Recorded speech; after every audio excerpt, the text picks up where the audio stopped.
Deceit. False. So to speak.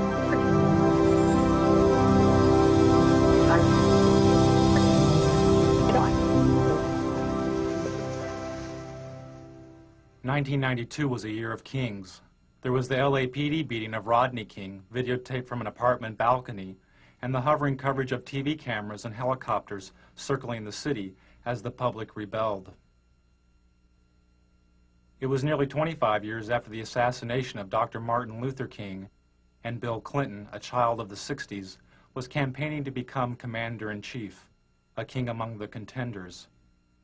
Hold on just a minute. Here's Larry King. Hello?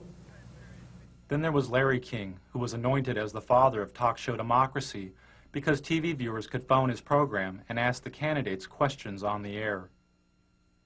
The viewer calls to King's show was seen as a seed of a future TV democracy in which citizens could vote for a candidate or pending legislation by picking up a special remote control and voting yes or no.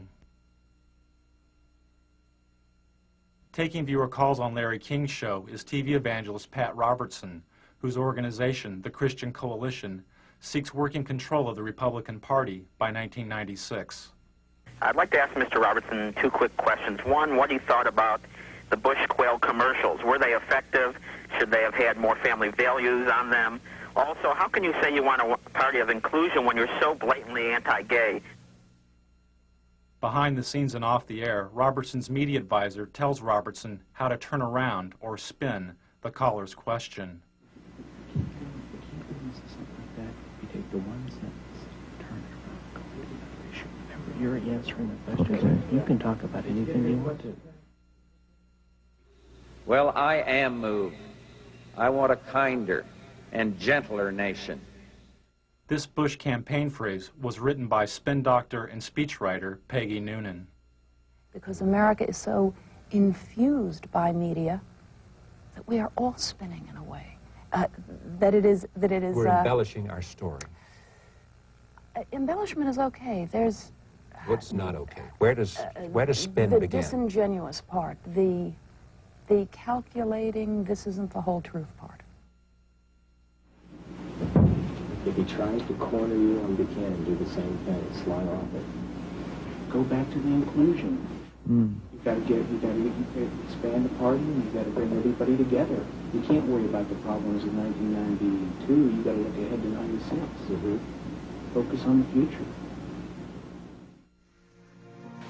So to speak. Deceit. False.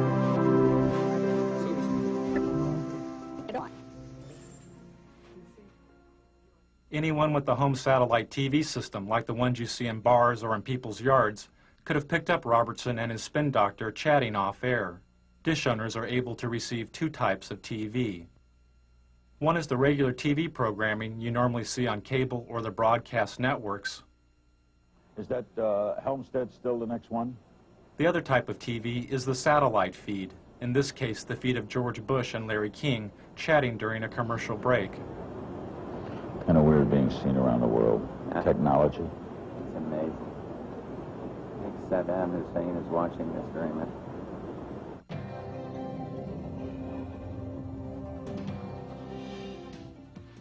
Satellite feeds are used by the networks to transmit images of news events from around the world.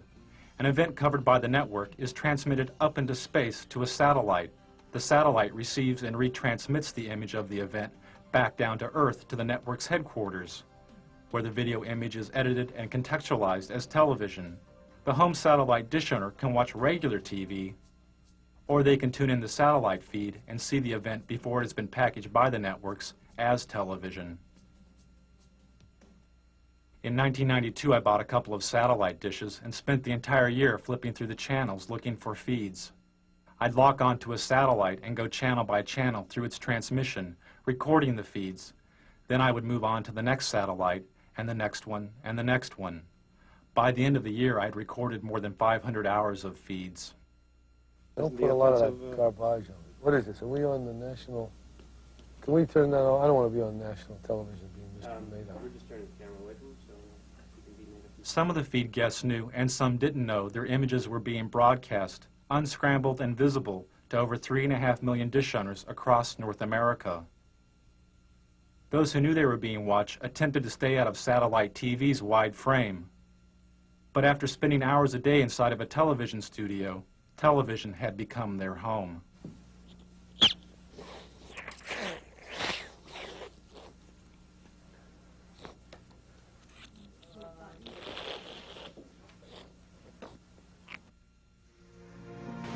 So to speak. Deceit. False. So to speak. Deceit. 1991 and 92 had been years of political extremes for George Bush. After the Gulf War in 1991, he had the highest approval rating of any president in modern history. But as the U.S. economy fell, so did Bush's ratings and his health. He and the First Lady Barbara Bush developed a thyroid condition known as Graves' disease. As Bush's ratings fell further, he decided to appear on Larry King's show. His appearance marked the first time a U.S. president had been on a call-in talk show in over 15 years. You feeling well, by the way? Huh? Are you feeling well? You're good. Lucky. Running still and played tennis yesterday. What is that disease you had? Crohn's, no, not Crohn's, just thyroid. I don't know what it's done. What are they? They drug treat it, right? Take a drug every single morning, little blue thing, Synthroid or something. And it wasn't hard. It's what the thyroid does to make your heart fibrillate. It's been very good. I took Halcyon for a long time after my heart surgery. Are you often at it? I don't know that it's bad like it. It's the best sleeping pill in the world, but not daily. No, oh no. Okay. Now it's getting such a bad rap. Halcyon had gotten such a bad rap that its product license in Britain was provisionally withdrawn. Some users of the drug complained of amnesia, anxiety, delusions, and hostility. When Bush started the election year, he was taking a sedative during a visit to Japan when he fainted and threw up on the Japanese Prime Minister. For Bush, the image of the event could have been devastating. News stories of Jimmy Carter's fainting created a symbol of a failed president. It haunted Carter throughout his campaign and helped Ronald Reagan reach the White House. The first minute of Bush's fainting episode and the reaction of the frightened dinner guest was not released by the networks and is not seen here. Only this footage after the initial fainting was made public. Newsweek magazine published a story about the event with photographs from the censored Bush fainting episode, but the photographs obscured the view of the president's face. All traces of Bush's nauseating performance would be cleaned up by the White House television crew.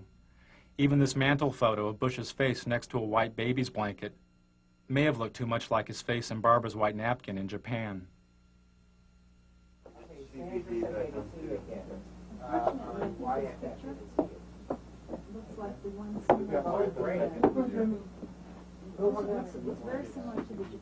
You want to take one of Anna? You got it. Do whatever you need to do. So to speak. Deceit. False. So to speak. Deceit. False. This is the White House television studio, the satellite TV hub, which the president used to make news. From the White House studio, Bush would go up on a satellite, give a 5-minute interview with a local news anchor, disconnect, hook up with another local news anchor, give an interview, disconnect, hook up with another one, and do this again and again and again. This type of satellite whistle-stop campaigning is called the satellite tour. This is a technician at the White House hooking up with TV stations in South Carolina and Florida for a satellite tour by Barbara Bush. Channel 4, do you read us in Washington? WYFF. Come in, come in. Remember that every single man, woman, and child in the state of South Carolina awakens to a freer, safer world because of George Bush. WIS, do you hear us in Washington? I would remind people that every single morning we all awaken to a safer, freer world because of George Bush. WCBD, do you hear us in Washington? And Nicole, I would remind you and the people of Florence that all of us awaken every single day to a freer, safer world because of George Bush. WCSC, do you read us in Washington? They themselves awaken every single day to a freer, safer world because of George Bush. Campaigning via the satellite tour allowed the candidates to cover long distances. But there was another major benefit. They could bypass the national TV networks. There was no need to feed through the TV network center and on to the local stations. The campaign was now the center and its own television network. This is great. I love these.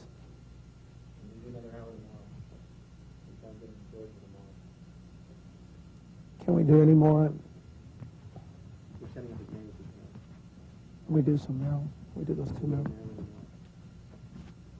Got to do some more in Florida and Texas. Have we done all of Colorado today? Yeah, we got one more Today.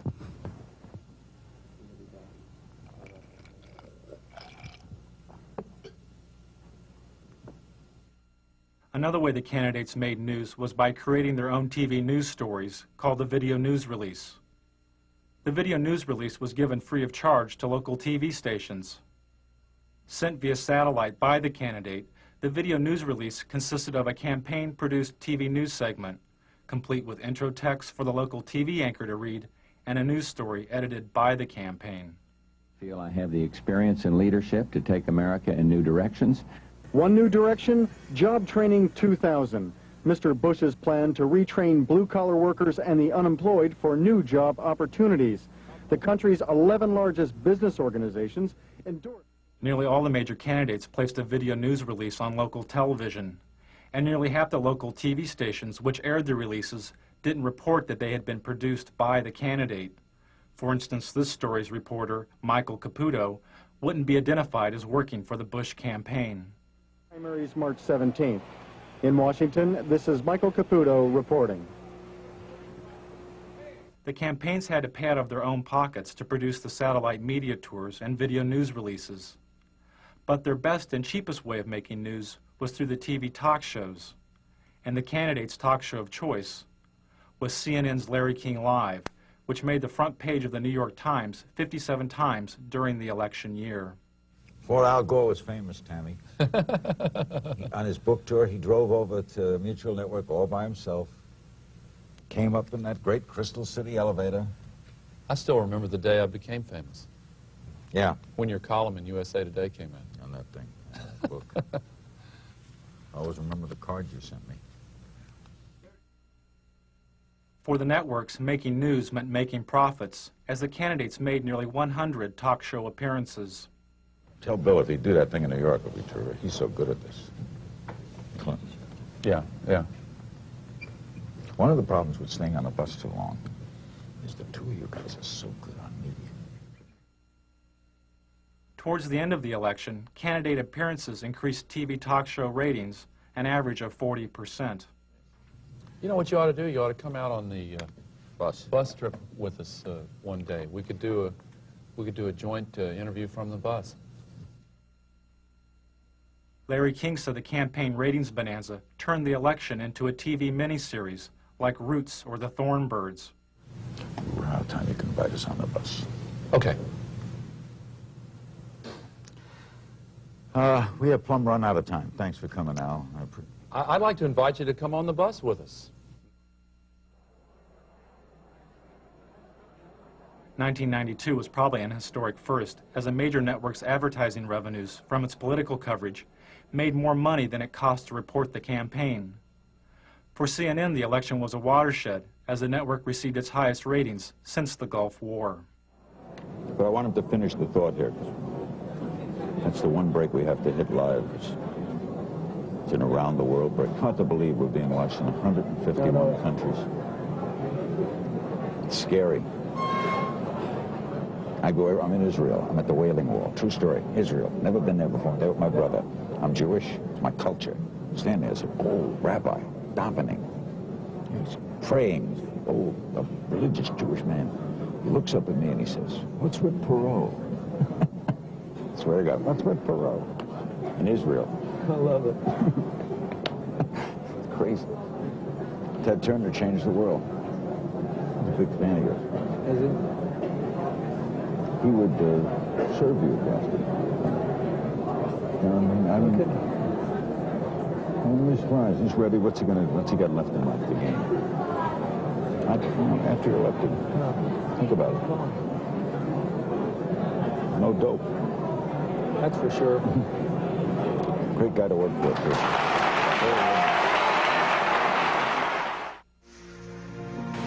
So to speak. Deceit. False. So to speak. Deceit. False. So to speak.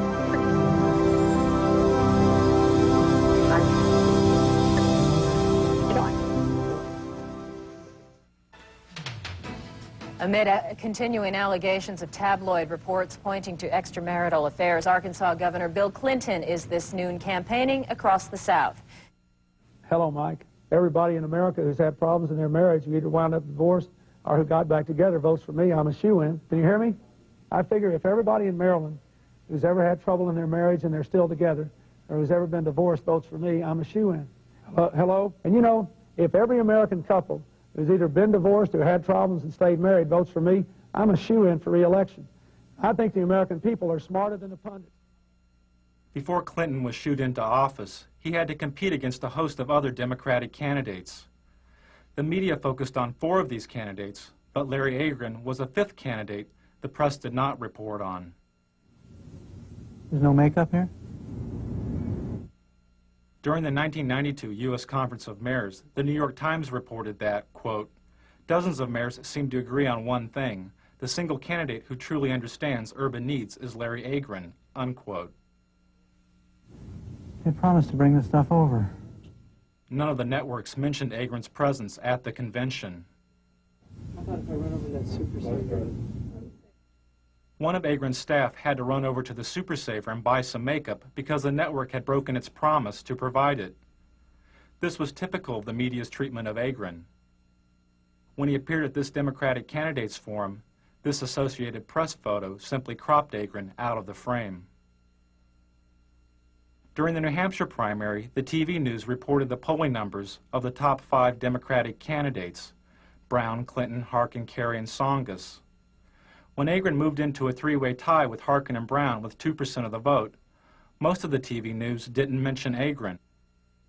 The day Bill Clinton captured what may have been the most valuable airtime of the entire election, as he spoke to 50 million viewers about his alleged affair, was the same day that a poll showed Agron's support at 4%. He had passed Brown and was the 5th leading candidate. When ABC's Sunday Evening News reported this poll, they simply deleted Agron entirely by not reporting his candidacy. During the New Hampshire primary, Agron's only live commercial TV appearance was through this satellite feed to ABC's Nightline. But the Nightline program wasn't directly about the election. When Agron complained to news executives about his lack of coverage, he was told he had not earned the right to media exposure because he had not received enough media exposure. And on stage, the 5 major contenders for the Democratic presidential nomination. Although Agron was on the ballot in nearly half the country, he was barred from most televised debates, including this one sponsored by the League of Women Voters. He couldn't meet one of the League's main criteria, which was, quote, recognition by the national media as a candidate meriting media attention, unquote. Good evening and welcome to the Democratic presidential candidates debate on urban America. Agron wanted to debate on urban America, calling for a 50% cut in defense spending and the reinvestment of some of that money into America's decaying cities. We are going to be coming to you, live from Lehman College, and you'll hear a bit of a disturbance in the background, but we'll go on with that in any case. The disturbance is Larry Agron asking to be included in the debate so that he can explain his plans for defense cuts and urban revitalization. Bronxborough President Ferdinand Ferrer, and Mr. President, I suggest you wait for just a moment till the man is quieted or chooses to quiet down. All right, Mr. Agron was quickly arrested. His court date fell on the first day of the Democratic National Convention. During this campaign, but very little said about the problems facing America's cities. Tonight, we'll change all that. Without media exposure and the debates, Agron couldn't quickly receive federal campaign funds, and his candidacy lost momentum.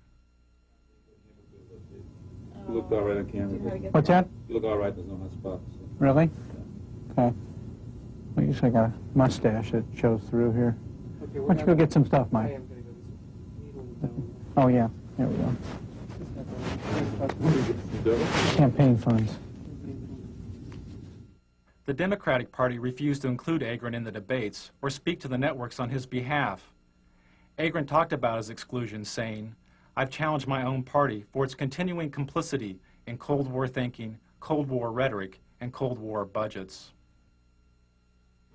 To restore order right now, there are 3,000 National Guardsmen on duty in the city of Los Angeles.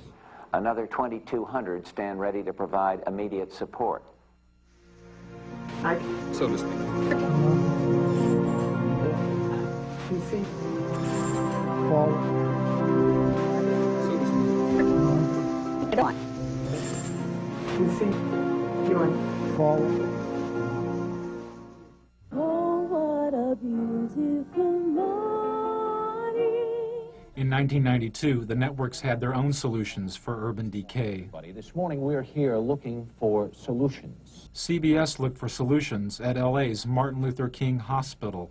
Well, a hospital like Martin Luther King can see more trauma than all of Western Europe does in a year. In fact, there's so much trauma there that the U.S. Army sends its combat surgeons there so they get a sense of what these very severe wounds were like. In fact, when I was in the Gulf War, a number of the senior combat surgeons had trained right here at Martin Luther King Hospital.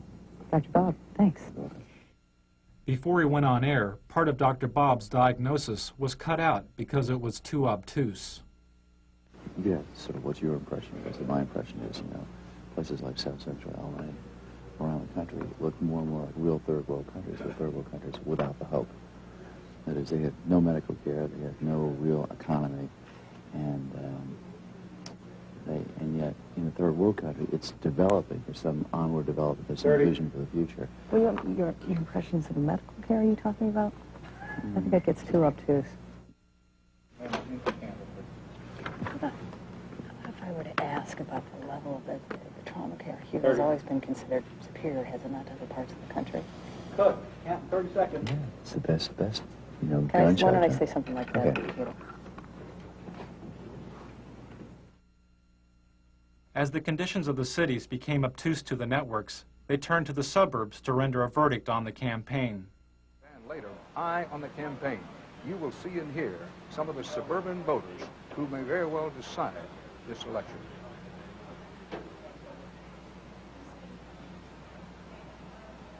Back now live from St. Louis. There is news far beyond this city tonight.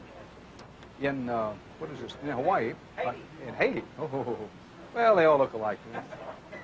In Haiti, a huge explosion leveled a 3-story building in downtown Port-au-Prince. At least 15 Haitians were killed. Take a look at the roads leading into and out of Los Angeles. Lately, you see more taillights than headlights. A lot of people leaving this town for good. Where are they going? Anywhere else. Why? While the ethnically diverse cities were abandoned for the homogeneous suburbs, the networks created their own recipes for the melting pot. Make a note. Give it to Kathy, who may be the best at this. Since we're going to wish people a happy Rosh Hashanah, which is my idea and a good idea, just don't forget to check when Ramadan is. We have to wish all of our Muslim friends happy Ramadan. And then behind that, when you get to the Buddhist New Year, the year of the rat or the year of the monkey, whatever it is, we have to... got to be politically correct here, pal. After 4 Los Angeles police officers were found not guilty of assaulting Rodney King, the TV news moved away from the residents of LA and into the sky with 13 television-equipped helicopters. No justice, no peace. No justice, no peace. I'm sorry, we're still hung up in our court here. They're just marching up and down the streets, and they formed a big bulkhead here at the end of at the corner.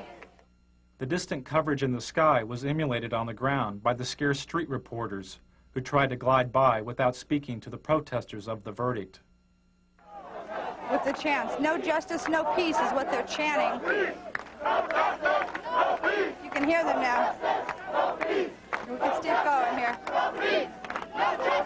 Well, let's go. No justice, no peace. No justice, no peace. No justice, no peace. We ain't got nothing to say. Never change, people. There should never been a change of venue. No justice. There should never been a change of venue.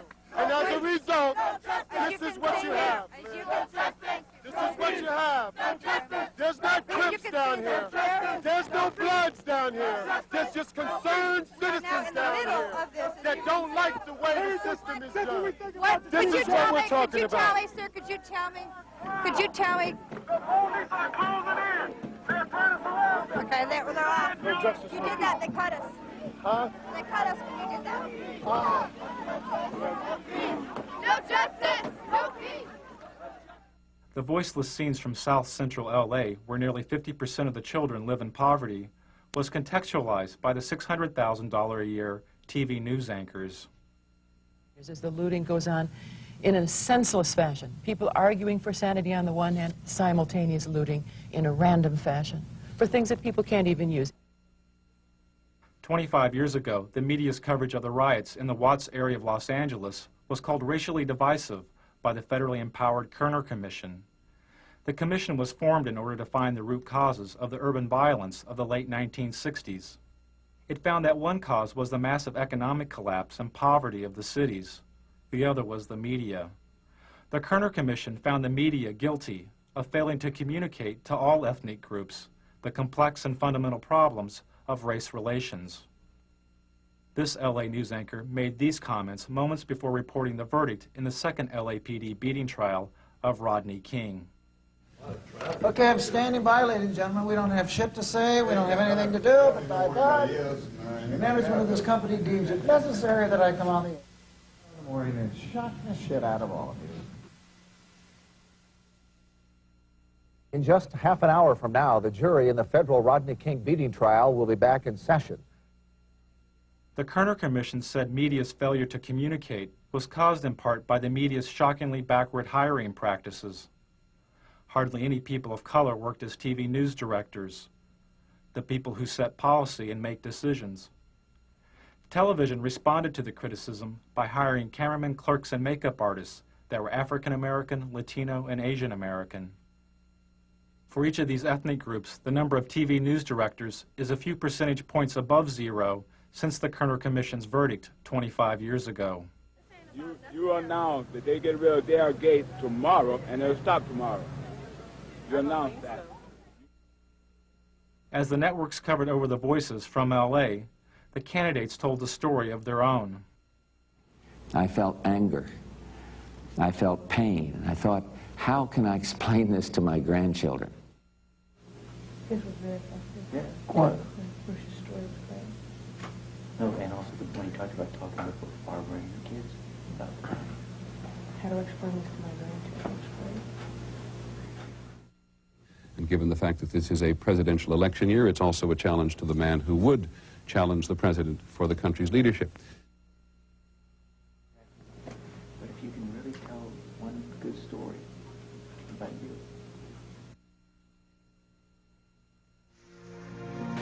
So to speak.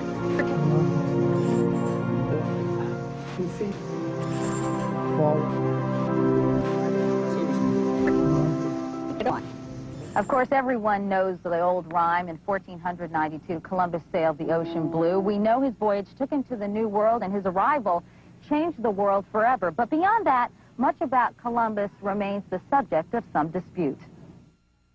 During the celebration of the 500th anniversary of Columbus's discovery of the Americas, the only satellite feed I found with a Native American guest was this feed to a local morning talk show. The guest is a historian and a member of the Cherokee Nation.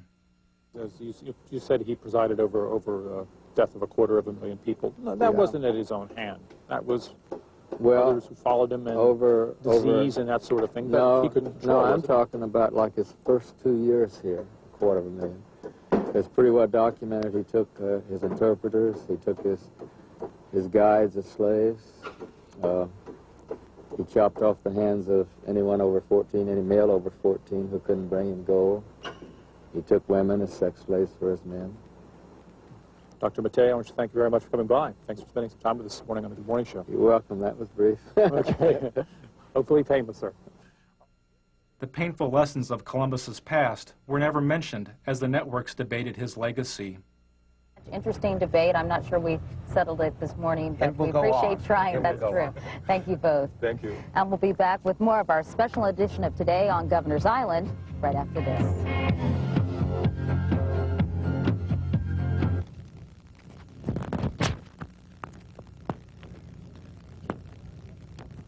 What did he say that made any sense? Anything? They just, you know, think that he ruined the paradise and had no respect for nature and treated the Indians like dog do and... What the hell does he know? Okay. So to speak.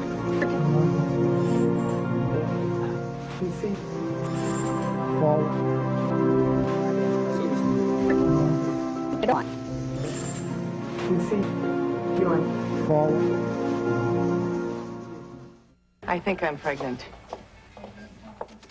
The woman on the screen is Murphy Brown, a fictional TV sitcom character.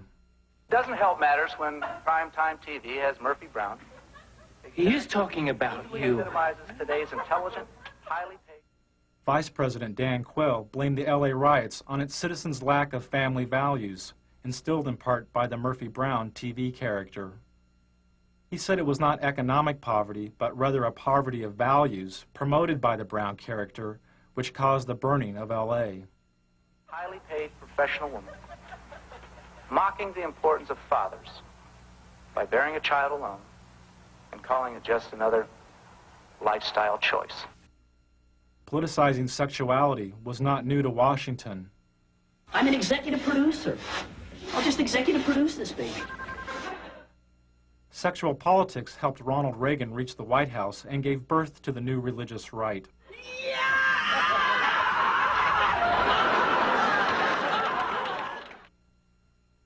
After the Republicans lost the presidency to Jimmy Carter, some conservatives theorized if the Republican Party would oppose abortion, they could split the strong Catholic voting bloc of the Democrats and elect a Reagan and Bush ticket to the White House.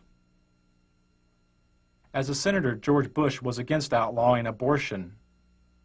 But as Reagan's vice presidential running mate, Bush changed his position and supported a ban on abortion.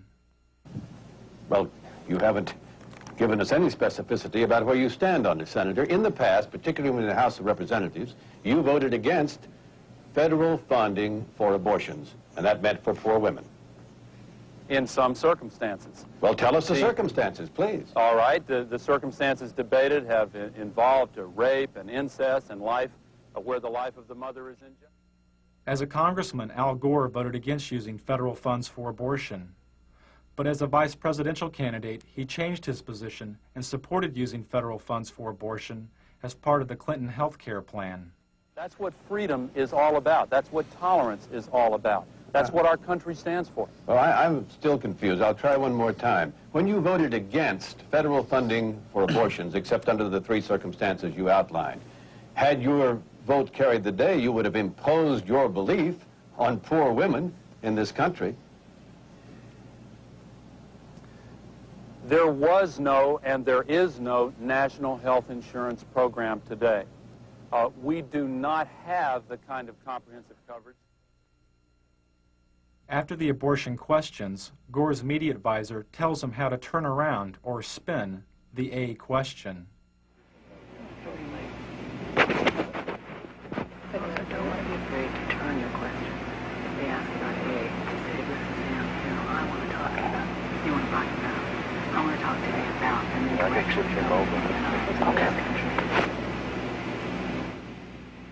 Okay. And the president of the Christian Broadcasting Network, Mr. Pat Robertson.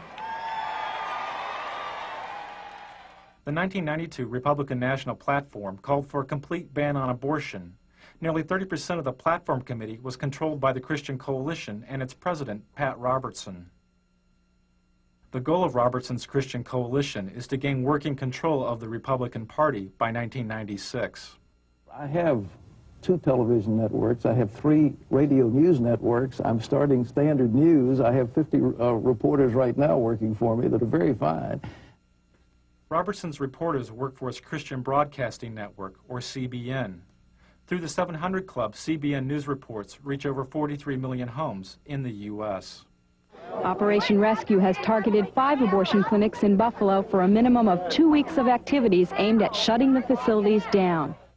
In 1992, Operation Rescue was a top news story for CBN. A battle both sides vow to win.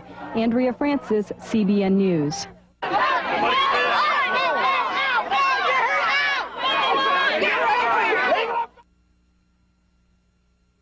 On the first day of the Republican National Convention, Operation Rescue broke through this line of clinic defenders and blockaded an abortion clinic near the convention site.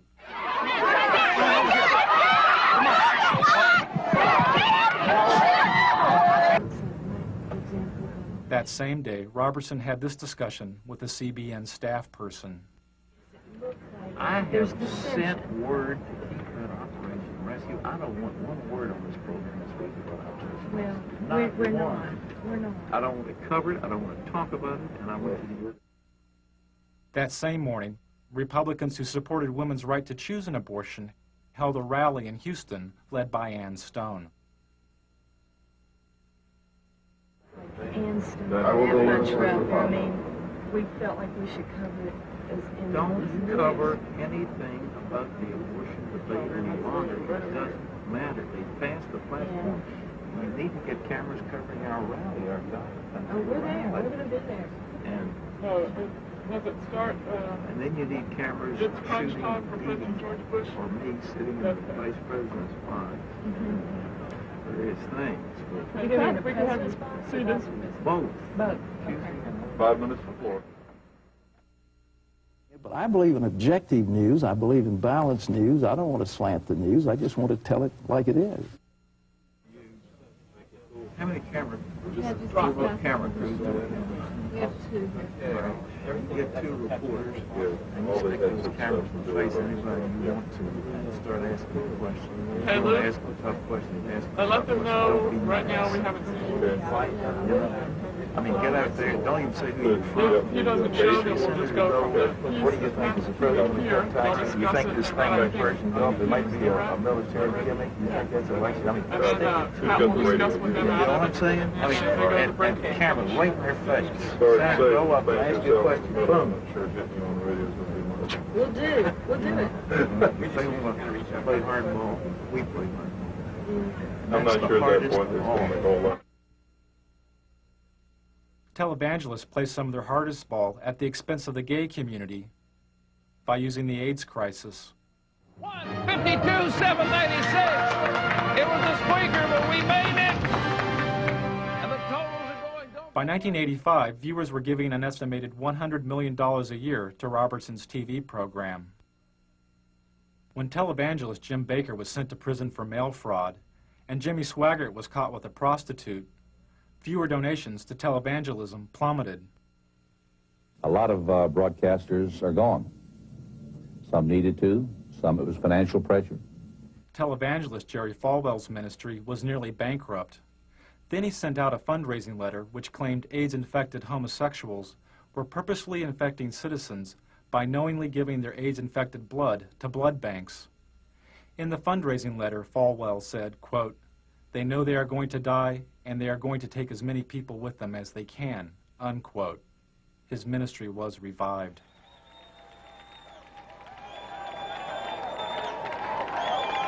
"75 years ago, a plague descended upon the world and covered the nations of Eastern Europe like a dark cloud. But ladies and gentlemen, a more benign but equally insidious plague has fastened itself upon the families of America. At the Republican National Convention, Robertson characterized communism and government bureaucracies as plagues, a thinly veiled reference to the AIDS crisis. Robertson supports the theory that gays have conspired with other supposedly subversive agents in order to undermine the nation. Ladies and gentlemen, the carrier of this plague is the Democrat Party. That Republican convention was one of the most hateful things. I'm a Republican, but I'll tell you what, Pat Robertson personally was one of the reasons why I voted against George Bush. Okay, now, Pat, he's saying you would not let a pro-choice person chair your party, or you would try to stop it. He just contradicted what I just said. I'm sitting here in this chair telling you something different, and he said I won't do. How does he know what I'll do? I think if he obviously didn't hear my speech at the convention, because it closed with a beautiful story of a lovely lady holding a little starving child in her arm, and it was a call for a better world and one nation under God. I can't see how anybody said that was hateful. I don't know where he's coming from, but there's something there that is not just on the surface, I think, because I didn't say the things he said I did. We'll be right back with Pat Robertson and Lynn Martin and more of your phone calls on Larry King Live, then Tina Sinatra. Don't go away.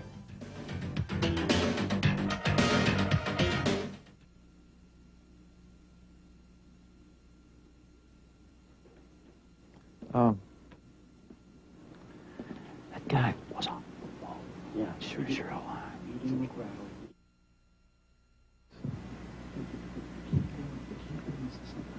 You take the one sentence, turn it around, completely other issue. Remember, you're answering the questions. Okay. You can talk about anything you want to.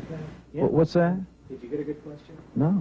This last one is. The last one, I didn't get I it. said, who in the heck is screening these calls? I've had one person call him a bigot. I've had another person call him a zealot. Let's get some balance out there. Well, the last one. It's too late. The last one's okay, but the first three were all homosexual. I know. I've had this before. You can answer the question any way you choose to. I hear you. All right? Remember, so take it where you want it to go. Take it where you want it to go. I don't like the producer of this segment. Well, they were trying to set me up. That's what they told me. And that's what the Harris people told me. Did they accomplish it, or have I come back all right? No, I think you're fine. I think that I'm just very upset. Yeah, well. You hasn't come across on your face as being angry. Oh, no, I'm not angry. Who's angry? You look good. I'll send you. It will be. I think they'll be out of here in about another. I hear you. You're right. So to speak. You see?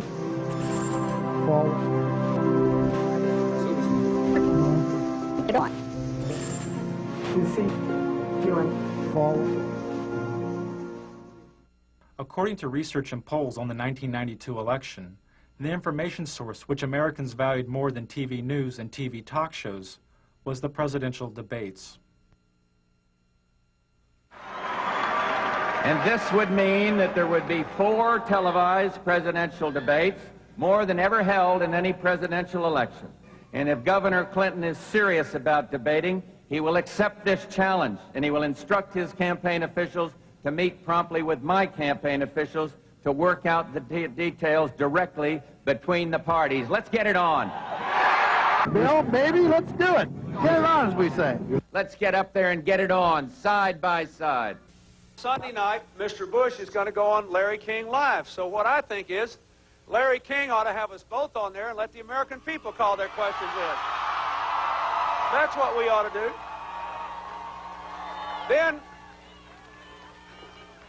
we get the best of both worlds, one moderator and millions of questioners. I think it would really be a great thing. So I've asked our people to contact Larry King and see if we can arrange it. I'm ready to go. Let's get it on. Hi, Tom, can you hear me? Yeah. They've just confirmed both sides. They're meeting at 8 o'clock tonight. Okay. I think it's at Mickey's office. Malik, Teeter, Darman will attend for the president, and they have turned down Larry King, so I've rewritten my live lead. After Bush turned down Larry King's show as the site of the first presidential debate, the debate over who would be moderator of the debates continued, as seen in these satellite feeds recorded over a 10-day period. Al looks great. You saw where he proposed you as the moderator of the debates. Who? What didn't we? I think we did. Yeah. When Hope so. well, when he was going, when the president was going to be on I'd the be show. happy to be at it. That shocks me. I think they'd. I think I'd be a fair moderator. You get a very fair. Yep. I do too. I'm the fairest person, I think. I'll let you know. Try. Right out.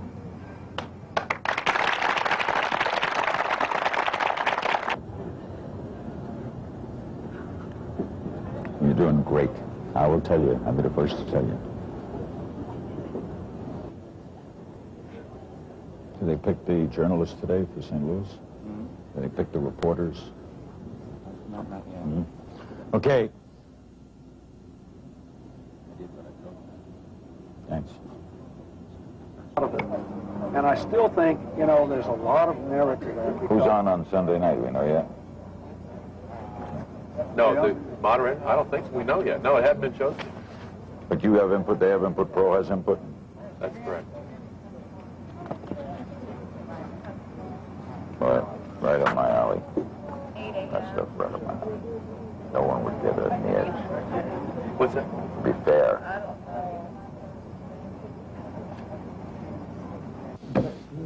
You'll sit best in the debates because you don't come with any baggage.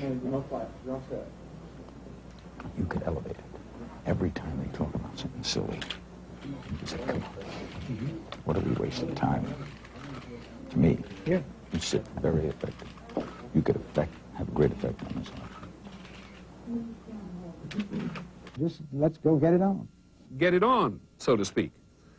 King was never chosen as the moderator of the debates. Good evening and welcome to the second of 3 presidential debates between the major candidates for President of the United States. So, President Bush, I think you said it earlier, let's get it on.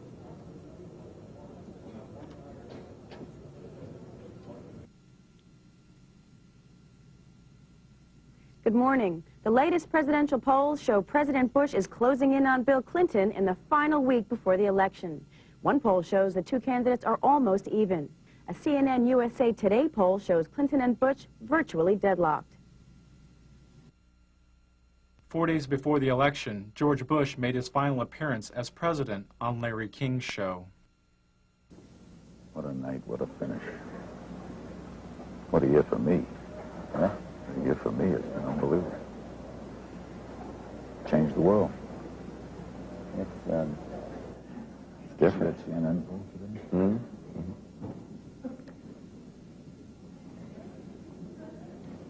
Unbelievable. Strangest year in the history of me. I hear you, Tim. Tell me about it.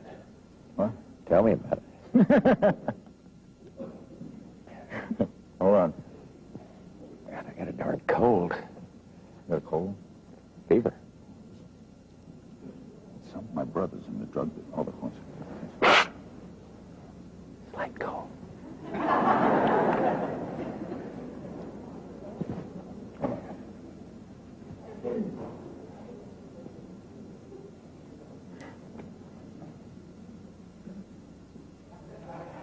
Thanks, Patrick. Right ahead, a historic evening. 90-minute special, Larry King Live, with the President of the United States and your phone calls. It's next from Racine, Wisconsin. Don't go away.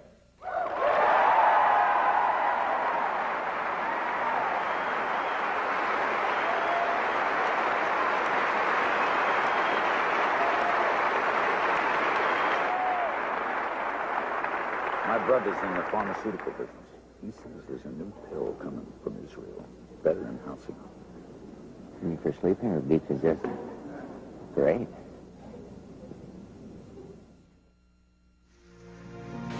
So to speak. PC. Forward. So to speak. Get on. PC. Join. Forward.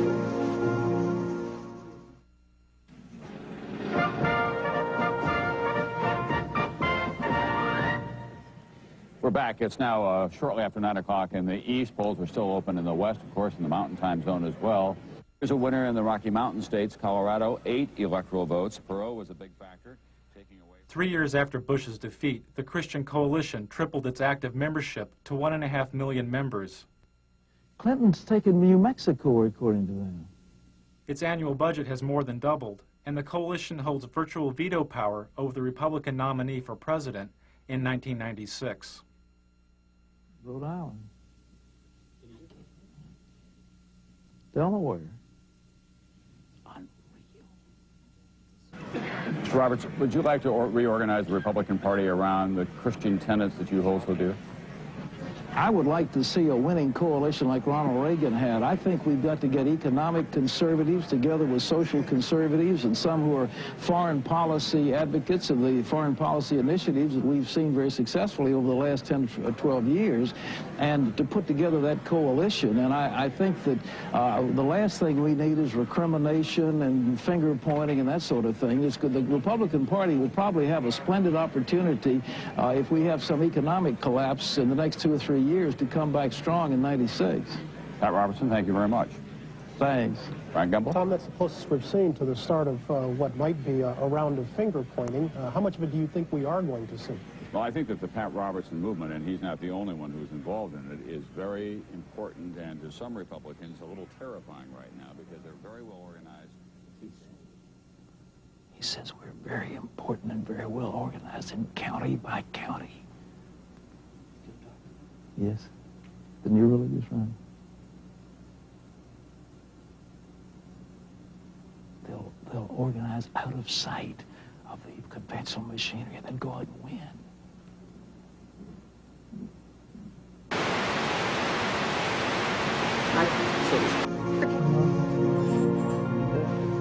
PC. Forward.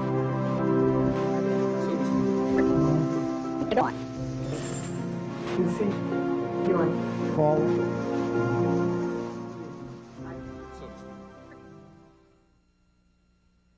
It was reported after the election that the Clinton White House uses the Department of Defense to intercept satellite TV feeds on a regular basis. This monitoring practice started during the 1992 election, as Al Gore's wife, Tipper, found out during the campaign. Everyone's watching you on Little Rock.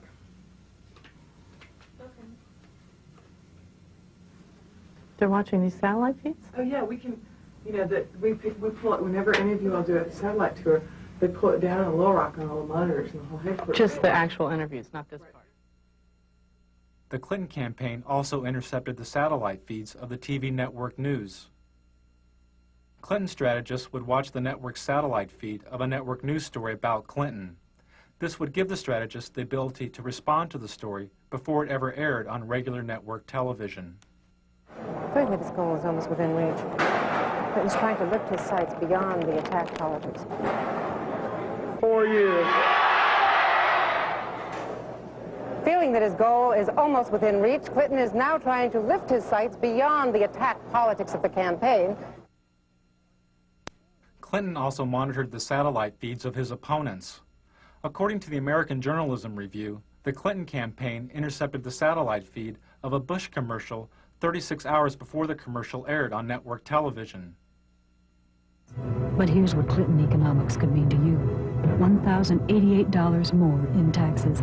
$2,072 more in taxes. By intercepting the feed, Clinton strategists had the ability to respond to Bush's ad before the ad had ever aired. 4 years ago, he asked you to believe him. Read my lips. Now he's asking you to believe his attacks against Bill Clinton. I need to get the big banner on the PVC.